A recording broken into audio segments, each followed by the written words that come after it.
नमस्कार। आप सभी को वॉक अलोन की तरफ से गुड़ी पाड़वा की हार्दिक शुभकामनाएं। आज इस वीडियो में हम जानेंगे कि गुड़ी पाड़वा के इस त्योहार को हम क्यों मनाते हैं, उसके पीछे की क्या कथाएं हैं और उसके रहस्य को यहाँ इस वीडियो में हम जानने वाले हैं। सबसे पहले ये जानते हैं कि इस त्योहार को हम कब मनाते हैं। तो चैत्र मास की शुक्ल प्रतिपदा के दिन इस त्योहार को मनाया जाता है और इसके कई नाम हैं, जैसे युगादि, उगादि या फिर नववर्ष प्रतिपदा भी इसे कहा जाता है।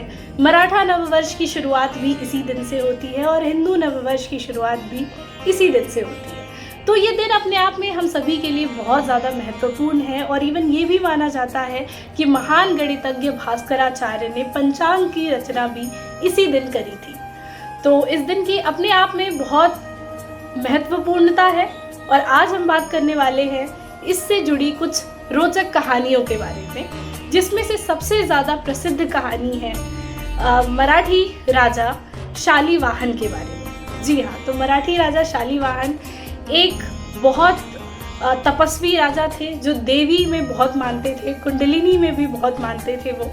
और उन्होंने एक मिट्टी की सेना बनाई और उस मिट्टी की सेना से उन्होंने उस समय के सबसे प्रभावशाली शत्रु को हराया, जो कि अपने आप में एक बहुत आश्चर्यजनक और बहुत अमेजिंग आप कह सकते हो कि एक बात थी।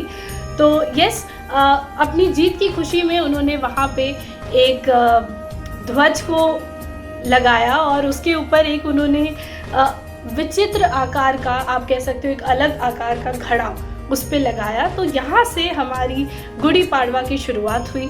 और यही नहीं, और भी कई कहानियाँ हैं, जैसे ये भी कहा जाता है कि ब्रह्मा जी ने सृष्टि की रचना इसी दिन करी। इवन ऐसा भी कहा जाता है कि वानर राज बाली को राम जी ने, जो आप कह सकते हो उनका वध इसी दिन किया था और उससे वहाँ की प्रजा को बचाया। तो जिसकी खुशी में वहाँ की प्रजा ने वहाँ पर आप अपने अपने घरों में ध्वज पताका लहराया और इसी तरह से हम लोग आज गुड़ी पाड़वा को सेलिब्रेट करते हैं। तो हाँ, इसके पीछे बहुत सारी रोचक कहानियाँ हैं और सबकी अपनी अपनी मान्यताएं हैं, बट हम ये कह सकते हैं कि यहीं से हिंदू नववर्ष का प्रारंभ होता है और हमारे लिए, हम सभी के लिए ये त्यौहार बहुत महत्वपूर्ण है। और इस त्यौहार को मनाने के भी कई इंटरेस्टिंग तरीके हैं, जैसे कि अगर आप बात कर रहे हो कर्नाटक और आंध्र प्रदेश में, तो वहाँ पे क्या होता है, वहाँ पे लोग प्रसादम बनाते हैं, जो कि काफ़ी, अगर आप उसको निराहार उसका अगर आप उसको लेते हैं तो उससे काफ़ी हमें कोई रोग नहीं होता, निरोगी काया के लिए बहुत ज़्यादा वो आप कह सकते हो महत्वपूर्ण माना जाता है।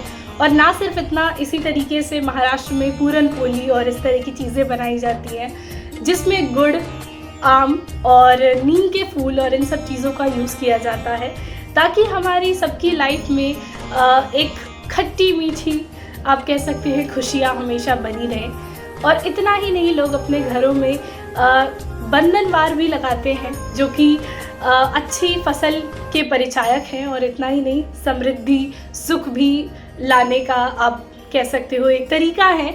तो ये थी गुड़ी पाड़वा के बारे में कुछ छोटी रोचक बातें। उम्मीद है आप सभी को पसंद आया होगा। इसी के साथ मैं आप लोगों से विदा लेना चाहूँगी और दिल से ये चाहूँगी कि हमारा ये हिंदू नववर्ष हम सभी के लिए बहुत शुभ और बहुत लाभकारी हो। धन्यवाद।